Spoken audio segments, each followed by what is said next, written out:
Les habla Rafael Arraiz Luca desde Unión Radio y esto es Venezolanos, un programa sobre el país y su historia, desarrollando la serie sobre el deporte en Venezuela, la historia del deporte en Venezuela. Este es el 8º programa y vamos a comenzar como siempre lo hemos hecho, pues en orden alfabético. Hoy comenzamos con el karate. Lo primero es que el karate se originó en Okinawa. Hoy en día eso es territorio japonés, pero antes fue chino. En todo caso, un ámbito de la cultura china y japonesa. Y se estima que el karate fue decantando en el siglo XVI. Al principio fue exclusivamente un arte marcial y luego, con el paso de los años y otras influencias como el judo, por ejemplo, fue combinando su naturaleza marcial con la deportiva, pero siempre dentro de la esfera del combate cuerpo a cuerpo, de acuerdo con unas pautas preestablecidas, unas reglas, unas normas. ¿Qué significa el vocablo karate? Significa el camino de la mano vacía, una denominación muy poética, y alude al no uso de armas en la confrontación. Eso es lo que quiere decir, es una metáfora. El camino de la mano vacía. Hay una confrontación que se va a dar sin armas. Y hay varias corrientes en la práctica del karate, cada una con denominación diferente, respondiendo a los orígenes y a la naturaleza de cada una de estas corrientes. En cuanto al debut público del karate, eso tuvo lugar en Okinawa en el año 1917. Entonces el maestro Funakoshi se presentó en el Centro de Artes Marciales de Kioto. Y desde entonces se ha ido extendiendo la práctica del karate por todo el mundo. Todavía no es un deporte olímpico, pero se espera que para el encuentro planetario olímpico del año 2020, dentro de 2 años, sea aceptado el karate como un deporte olímpico. ¿Cuándo comenzó este deporte en Venezuela? No es fácil precisar sus inicios, pero sí sabemos que en el año 1975 se creó una Asociación Venezolana de Karate que dio pie a la fundación de la Federación Venezolana de Karate el año de 1986. En cuanto a los grandes deportistas del karate venezolano, destaca particularmente Johanna Sánchez, nacida en 1977, una barquisimetana, integrante de la selección nacional a partir de 1995. Johanna Sánchez fue 15 veces campeona nacional y participó con éxito en campeonatos bolivarianos, suramericanos y panamericanos, hasta que en el año 2010 se tituló campeona mundial de karate. Eso ocurrió en Serbia. En ese mismo evento se tituló campeón mundial Antonio Díaz, otro gran karateca venezolano, nacido en 1980. Y repitió el triunfo Antonio Díaz en el Campeonato Mundial de Francia en el 2012.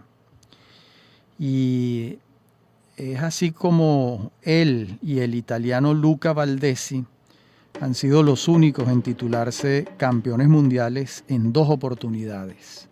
Esto se dice fácil, pero no lo es. A ver la hoja de vida de Antonio Díaz. Ha ganado 14 veces el campeonato panamericano y 9 de ellos en forma consecutiva. Es un caso único en la historia del karate en América Latina. Se puede decir que Antonio Díaz es un fenómeno, un verdadero fenómeno deportivo. Y las medallas y trofeos casi no caben en su casa, afirma el periodista Héctor Becerra lo siguiente: con enorme dedicación y mucho trabajo, el caraqueño se ha convertido en un competidor invencible, un verdadero artista. Comenzó a practicar el karate desde niño, guiado por su padre, que también tenía pasión por la disciplina. Se graduó de comunicador social en la Universidad Católica Andrés Bello, pero no ha tenido tiempo de ejercer la profesión. Si lo hubiera hecho, no habría llegado tan alto como deportista, evidentemente. Esto lo dice Becerra en un texto del año 2016. ¿Cuántas son las academias de artes marciales en Venezuela al día de hoy? Pues nosotros hemos sumado alrededor de 100, que son muchas. Y lejos de amainar, la práctica sigue creciendo y se van incorporando muchos niños en edad escolar y adolescentes. Y no deja de asombrar realmente cómo en un país como Venezuela, tan lejano de Japón y de China, una cultura de la disciplina corporal que requiere de gran concentración, que tiene al honor como una verdadera divisa y el respeto a las reglas es muy severo. Sorprende que todo esto haya cundido entre nosotros con tanta feracidad, con tanto fervor. Y tanto es así que por el momento nos ha dado 2 campeones mundiales, Johanna Sánchez y Antonio Díaz, pero podemos esperar otros, porque el crecimiento de la práctica deportiva karateca en Venezuela es incesante y ya extendido en casi todo el país. Veamos ahora la lucha olímpica. Y vamos a tener que los orígenes de la lucha olímpica se remontan tan lejos como los del atletismo. De hecho, ambas disciplinas formaron parte de las Olimpiadas de 708 a.C. en Grecia. En prácticamente todas las culturas se han dado distintas formas de lucha. Tantas podemos enumerar y registrar que sería abrumador para los oyentes. Lo mejor es que nos concentremos en la lucha olímpica, ya que estuvo presente en las primeras Olimpiadas modernas en Atenas el año 1896, como hemos dicho en muchas oportunidades a lo largo de estos programas sobre el deporte en Venezuela. La llamada lucha olímpica comprende entonces 3 modalidades: la grecorromana, la libre femenina y la libre masculina. La diferencia entre la grecorromana y la libre, ya sea femenina o masculina, está en que la grecorromana no se pueden usar libremente las piernas y tampoco se puede atacar a las piernas del rival. En cambio, en la libre, las piernas son esenciales en el combate. La reglamentación es compleja, tanto como la variedad de llaves y técnicas que se utilizan en la contienda. Realmente la grecorromana debe ser un esfuerzo muy grande desde el punto de vista de los instintos para los luchadores no utilizar las piernas, no utilizar las piernas como armas de combate, por supuesto, ¿no? Eso debe ser muy difícil y requerir de mucha disciplina, mucho entrenamiento. En el caso venezolano, los cronistas refieren que el primer entrenador de lucha olímpica en Venezuela fue un brasileño, Henny Awed, que nació en 1908 y murió en el 2010, y llegó a Venezuela en 1949 y comenzó de inmediato a entrenar al cuerpo de bomberos de Caracas en la Plaza España, que allí es donde está. Y en paralelo se desarrolló mucho en Venezuela la llamada entonces lucha libre. Cuando yo era niño recuerdo que eso también se llamaba Cachascascán y era un acontecimiento que se pasaba por televisión. Pero tanto esa lucha libre o el Cachascascán está más en el orden del espectáculo que en un deporte. Aunque algunos de los que formaban parte de estos eventos también eran luchadores olímpicos, digamos, rigurosos, como era el caso de Henny Awed. Se ve que Awed hacía esto un poco para ayudarse en el presupuesto, para ganarse la vida, ¿no? Para complementarse. ¿De dónde venía Henny Awed? De trabajar en Sao Paulo, en esa ciudad gigantesca, la más grande de América Latina y dicen que la más grande del mundo. Sao Paulo está entre 20 y 24 millones de habitantes. Y al parecer Henny Awed en una gira latinoamericana, en su paso por Venezuela, se enamoró de este país, como le ha pasado a muchísima gente, y se quedó entre nosotros hasta su muerte en el año 2010. El país, Venezuela, para los Juegos Bolivarianos del año 1951, ya presentó luchadores y a partir de entonces ha participado en decenas de encuentros internacionales. En la próxima parte del programa continuaremos con la lucha olímpica y entraremos en el capítulo también del montañismo. Ya regresamos. Continuamos con la lucha olímpica.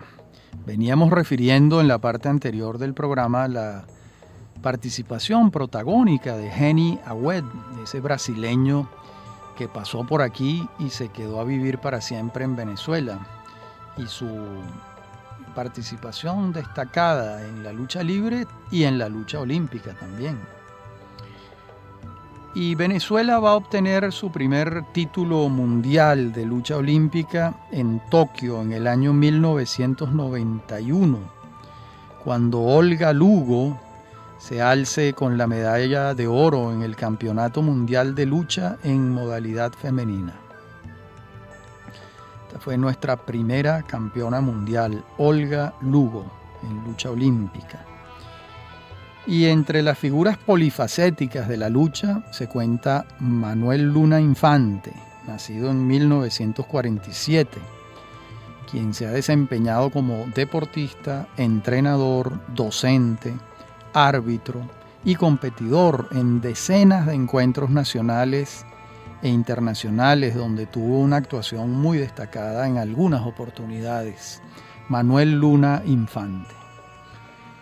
Y al día de hoy, Venezuela cuenta con una Federación Venezolana de Lucha Olímpica y con una Federación Venezolana de Lucha Amateur, así como con decenas de clubes en todo el territorio nacional y una práctica extendida por toda la geografía.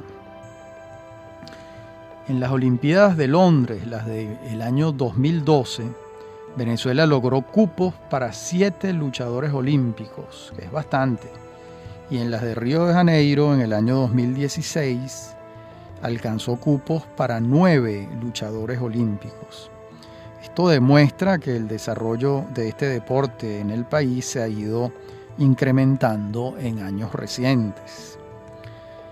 Y en los Panamericanos de Lucha del año 2016, Venezuela quedó de tercero, después de Estados Unidos y Cuba, en lucha masculina. Y en lucha femenina quedamos en el 5º puesto.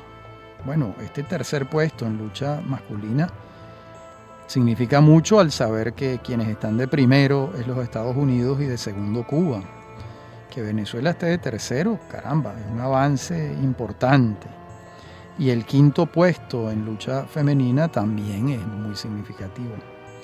De modo que son desempeños importantes en el continente americano. Como ustedes saben, el deporte, la competencia deportiva, solo hay una manera de probar sus avances, que es a través de la competencia, primero nacional, después subregional y después mundial, ¿no?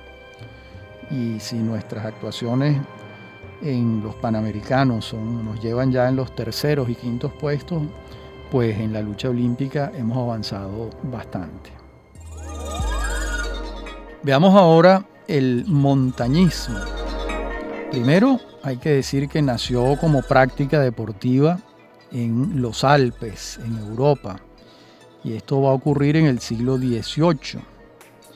Por eso originalmente se le denominó alpinismo, y mucha gente lo sigue llamando así, pero realmente el alpinismo se refiere exclusivamente a quienes ascienden algún pico de los Alpes.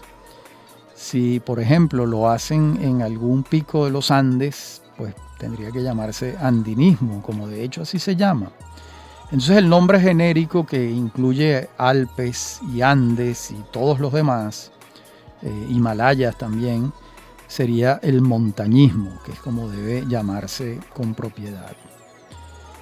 Y ese es el vocablo preciso, montañismo, ya que hay muchas variantes, como vengo diciendo.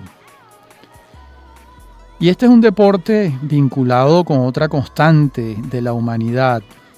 Me refiero a la exploración del territorio, la ampliación de los horizontes. Incluso podemos decir que al día de hoy hay varias modalidades de montañismo. Algunas de ellas son las siguientes: el senderismo, excursionismo, escalada deportiva, escalada en hielo, duatlón de montaña, media maratón de montaña y maratón de montaña, y también barranquismo.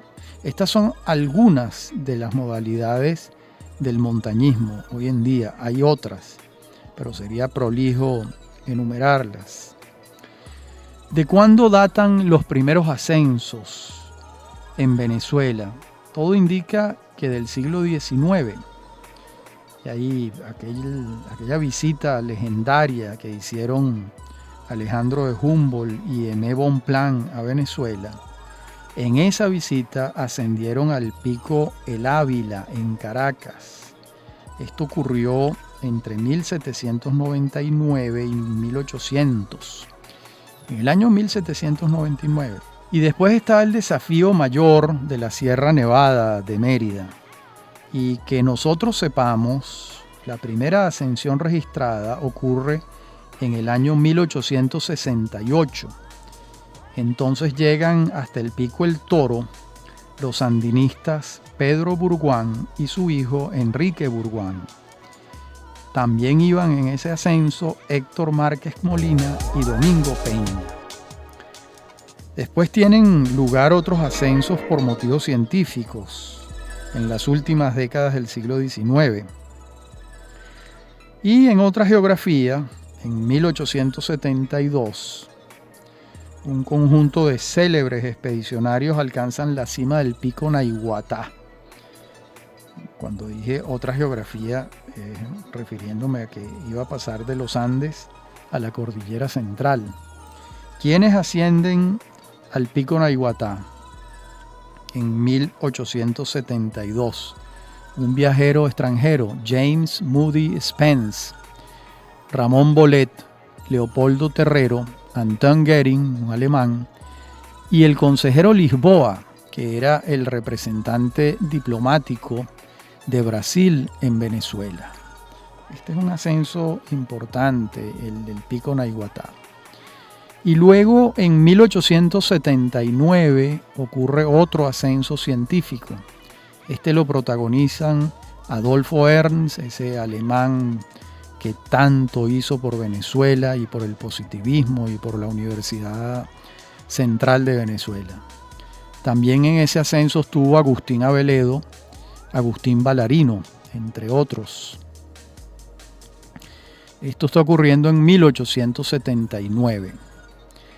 Y luego vamos a tener un hecho importante en 1884, cuando Everald Im Thurn y su equipo sean los primeros en alcanzar el tope del Tepuy Roraima en 1884. Como es evidente, el montañismo del siglo XIX era un montañismo científico y expedicionario, y son antecedentes del montañismo deportivo que se practica en la actualidad.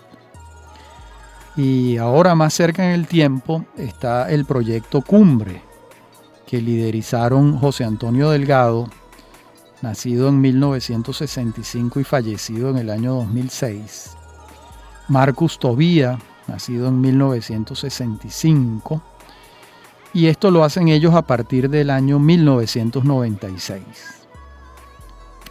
A partir de entonces se propusieron alcanzar las cimas más altas del mundo, estos venezolanos, y lo lograron. José Antonio Delgado escaló cerca de 35 montañas en Asia, Europa y América, junto con Marcus Tobía, Martín Echevarría, Marco Cayuso, Carlos Calderas y Carlos Castillo. Subieron hasta la cima del Everest, siendo estos los primeros venezolanos en la historia en lograr alcanzar la cima del Everest. Lamentablemente, José Antonio Delgado falleció escalando el monte Nanga Parbat. Este monte tiene 8.125 metros de altura y queda en Pakistán. Y allí falleció Delgado, víctima de una avalancha. Por otra parte, Marcus Tobía es el único venezolano y latinoamericano en toda la historia que ha ido a los dos polos de la Tierra. Marcus Tobía, Polo Norte y el Polo Sur, el único venezolano y el único latinoamericano que ha puesto su pie en los dos polos. Y este proyecto Cumbre, con este proyecto Cumbre Venezuela colocó su bandera en el Aconcagua, el McKinley en los Estados Unidos, el Kilimanjaro en África, el Elbrus en Europa, el Kosciuszko en Australia, el macizo Vinson en la Antártica y el Pirámide Cartens en Papúa Nueva Guinea. Y así cumplieron el sueño de cualquier montañista en el mundo. Coronaron los picos más altos de todos los continentes del planeta. Toda una hazaña que poquísimos nacionales de un país han logrado. Esto lo hicieron los venezolanos. Y el proyecto Cumbre fue para Venezuela una prueba más de que hasta lo más difícil puede lograrse. Además de que fue un gran ejemplo para los amantes del montañismo en el país, que ciertamente se repotenció después de estos logros, después de este ejemplo, después de toda esta epopeya del proyecto Cumbre, del que se hizo un libro bellísimo, y fue verdaderamente un ejemplo de emprendimiento desde el punto de vista empresarial, porque montar toda esta producción es un trabajo complejo, y también un ejemplo desde el punto de vista deportivo, de la resistencia física y de todo lo que se requiere para alcanzar estas cimas de estas magnitudes. Pues el Nanga Parbat estamos hablando de 8.125 metros, o el Everest, que es una altura muy, muy grande. Bien, en la próxima parte del programa veremos el motociclismo. Ya regresamos. En esta parte del programa vamos a ver el motociclismo, una práctica deportiva donde Venezuela ha alcanzado las más altas posiciones. Comencemos por la historia del motociclismo y recordemos que fue Gottlieb Daimler, un alemán, el primero que adaptó un motor de combustión a una bicicleta. Eso ocurrió el año 1885. Y en ese instante en que Daimler hizo eso, el motociclismo comenzó su historia. La primera carrera de motos de la que se tenga noticia ocurrió en 1896, cuando entre París y Nantes 8 motociclistas fueron de ida y vuelta. Luego, en la primera década del siglo XX, tuvieron lugar las primeras carreras en circuitos europeos. Es distinto, como ustedes saben, las carreras de tramos a las carreras de circuitos. Y en 1904 se va a fundar en París la Federación Internacional de Motociclismo. Hoy en día a esta federación están afiliadas 98 federaciones nacionales, lo que quiere decir que en 98 países del mundo se practica el motociclismo. El mundo tiene alrededor de 160, un poco más de la mitad de los países del mundo tienen federaciones de motociclismo.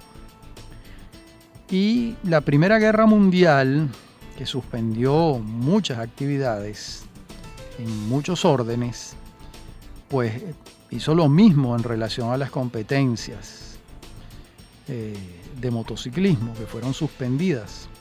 Pero en el periodo entre las dos guerras, entre el 18 y el 39, se recuperó el motociclismo en Europa. Y va entonces a suspenderse de nuevo con la Segunda Guerra Mundial a partir del año 1939. Y se recupera el motociclismo en Europa a partir de 1945, cuando termina la Segunda Guerra Mundial.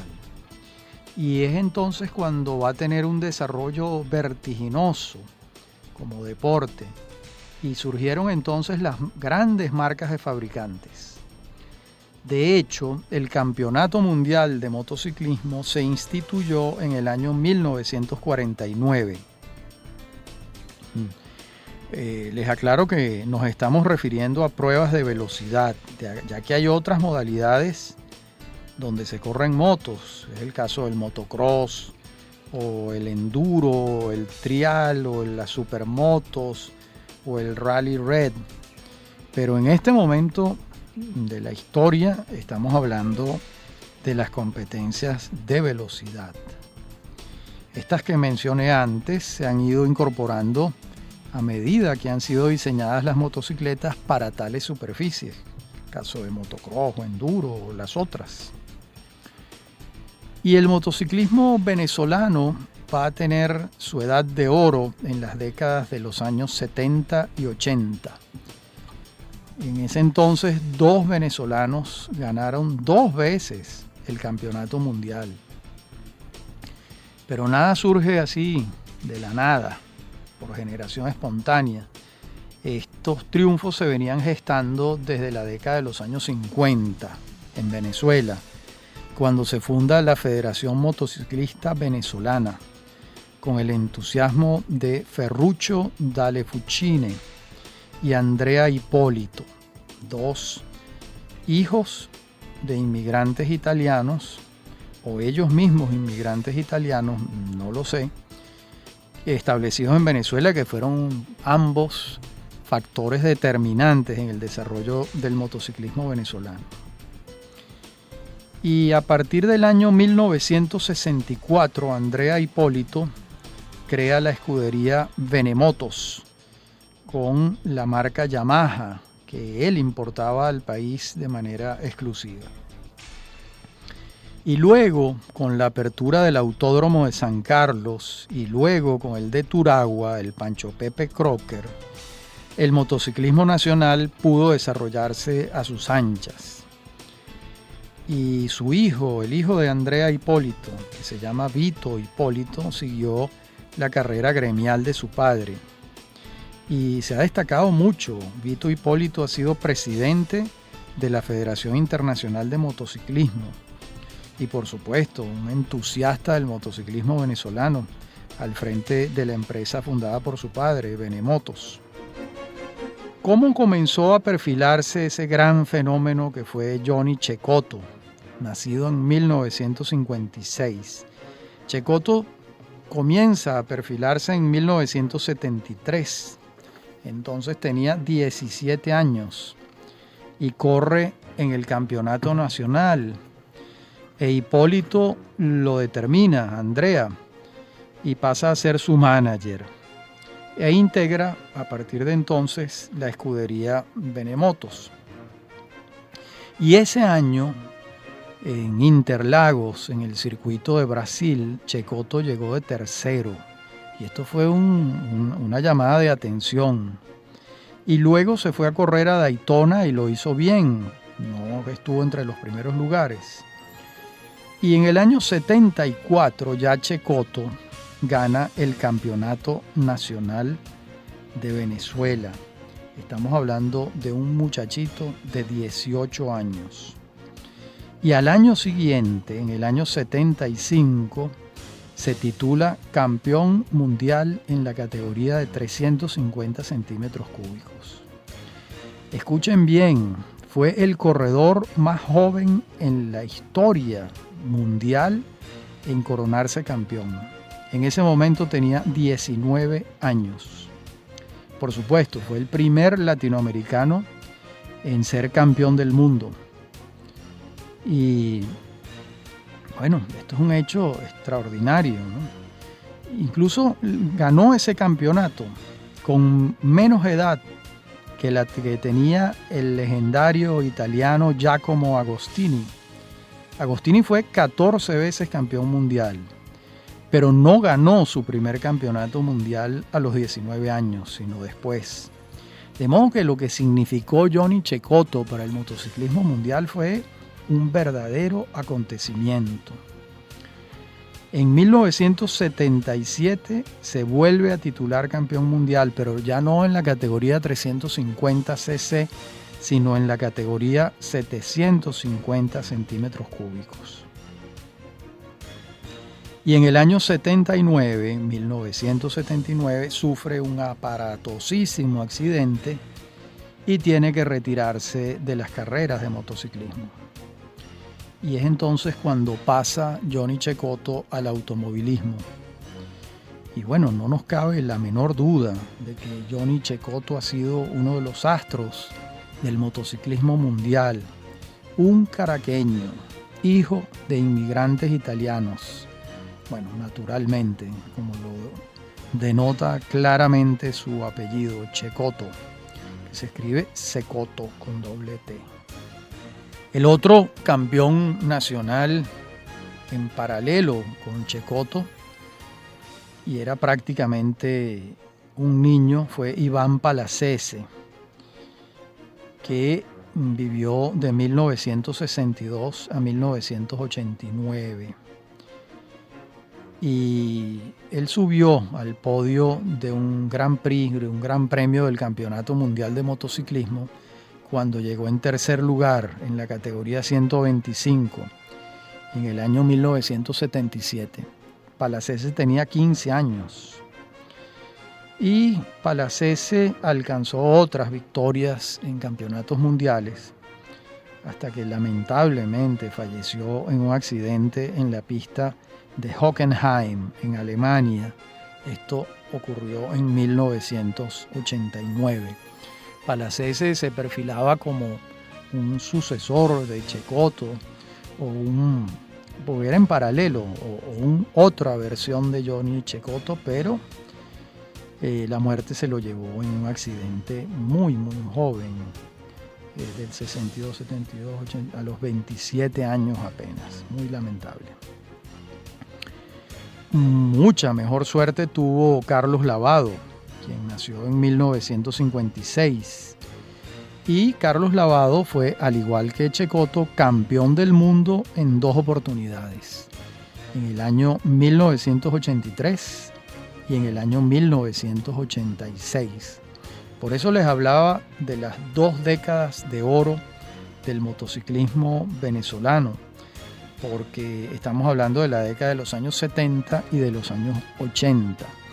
Y en apenas 2 décadas los venezolanos alcanzaron 4 campeonatos mundiales. Esto es muy importante, muy significativo. La carrera de Lavado, por su parte, fue mucho más larga que la de Cecotto, ya que estuvo corriendo entre el año 1978 y 1992. Caramba, ahí estamos hablando de 14 años en las pistas. Y Carlos Lavado subió al podio en grandes premios mundiales 42 veces. Es increíble esto. Y estos tres pilotos, Cecotto, Palacese y Lavado, se iniciaron, como les decía, en la edad de oro del motociclismo nacional, cuando el Autódromo de San Carlos fue el escenario de 3 pruebas válidas del Campeonato del Mundo. Esto se nos olvida. Qué lástima.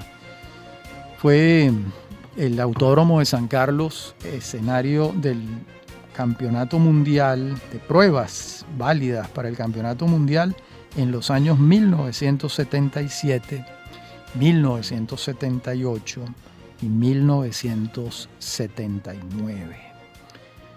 Bien, en la última parte del programa continuaremos viendo el motociclismo en Venezuela. Ya regresamos.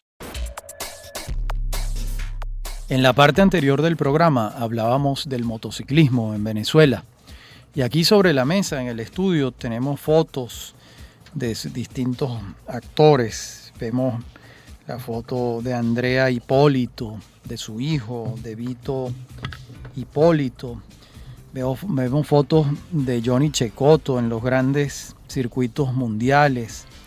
Una foto hermosísima de Iván Palacese rodeado de trofeos. O la foto de Johnny Cecotto con la Copa Mundial en la mano, siendo un muchachito prácticamente, ¿no? Y también vemos fotos de otros factores importantes en el motociclismo, como son los mecánicos y los árbitros, ¿verdad? Los jurados, ¿no? En las pruebas.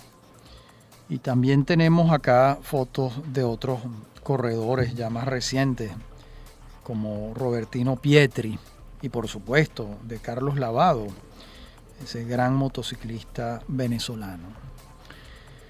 Y en años recientes, ante las dificultades que presentan las pistas de alta velocidad en Venezuela, pues es evidente que ha crecido mucho el motocross y la enduro, que se han mantenido y se han expandido incluso particularmente, mientras las competencias de alta velocidad se han visto muy reducidas, lamentablemente, para quienes nos gusta mucho el deporte del motociclismo y del automovilismo igual. E incluso algunos corredores nacionales destacados se han ido a competir fuera de Venezuela. Es el caso de Lorenzo Locurcio, que se fue a los Estados Unidos, o el caso de Anthony Rodríguez, que participa en el Campeonato Mundial de Motocross.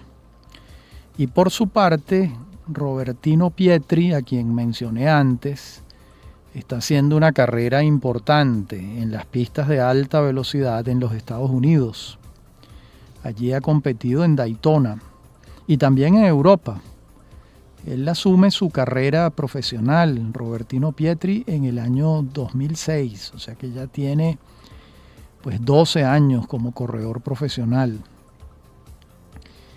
Y bueno, hay que decir que con todas las dificultades que enfrenta el motociclismo en la Venezuela de hoy, pues sigue en pie. Basta ver el calendario anual de carreras en todas las especialidades para comprobarlo. En efecto, no estamos viviendo nuestra época de oro. Eso lo vivimos en la década de los años 70 y 80, pero no ha desaparecido el motociclismo en Venezuela. Y los clubes y asociaciones vinculados con la Federación Motociclista Venezolana suman 29. Esto da una idea de cómo ha habido un desarrollo del motociclismo en el país. Esos clubes están repartidos de la siguiente manera. Hay 2 en Anzoátegui, 3 en Aragua, 1 en Bolívar, 2 en Carabobo. En Guárico hay 6, cosa que llama la atención. En Lara hay 4, en Mérida 2, en Miranda hay 3, en Portuguesa hay 5 y en Trujillo hay 1. Si nos guiamos por estas estadísticas, los estados de Venezuela donde mayor fervor por el motociclismo hay son Guárico y Lara. Y Portuguesa con 5. Interesante esto. Y el número de crosódromos en Venezuela no es desdeñable. Me refiero a pistas de motocross, por supuesto. ¿Cuántas hay? En la Gran Caracas se ubican 4. En Anzoátegui hay 2. En Bolívar hay 4. En Carabobo 1. En Guárico 1. En Monagas 1. En Yaracuy 1. Y en Margarita hay 2. Bueno, como vemos, más allá de las vicisitudes, el motociclismo deportivo está allí, vibrando en 2 ruedas, a pesar de todas las dificultades por las que atraviesa un deporte como este, que depende muchísimo de componentes importados y de divisas, porque realmente en Venezuela a lo sumo se llegaron a ensamblar motos, pero no motos de competencia, siempre fueron importadas. Y el estado de los autódromos, el de Turagua y el de San Carlos, pues no es el mejor en este momento. De modo que lamentablemente Venezuela no atraviesa por su mejor momento en el motociclismo. En nuestro próximo programa, que será el 9º, vamos a comenzar con la natación, siempre en este orden alfabético que hemos seguido desde el primer programa y que nos ha hecho revisar los siguientes deportes: el ajedrez, la apnea, atletismo, automovilismo, baloncesto, béisbol, boliche, boxeo, ciclismo, coleo, ecuestre, esgrima, esquí acuático, fútbol, gimnasia, golf, halterofilia, hipismo, judo, karate, lucha olímpica, montañismo y motociclismo, que fue el último de los que vimos hoy. Bueno, como siempre, ha sido un gusto hablar para ustedes. Habla Rafael Arraiz Luca y esto es Venezolanos, un programa sobre el país y su historia. Me acompañan en la producción Inmaculada Sebastiano y Fernando Camacho, y en la dirección técnica Fernando Camacho. A mí me consiguen por mi correo electrónico rafaelarraiz@hotmail y por Twitter @rafaelarraiz. Como les dije al principio, seguimos en esta serie sobre la historia del deporte en Venezuela y este ha sido nuestro 8º programa. Ya nos acercamos al final. Estamos por el motociclismo y en el próximo será la natación. Hasta nuestro próximo encuentro.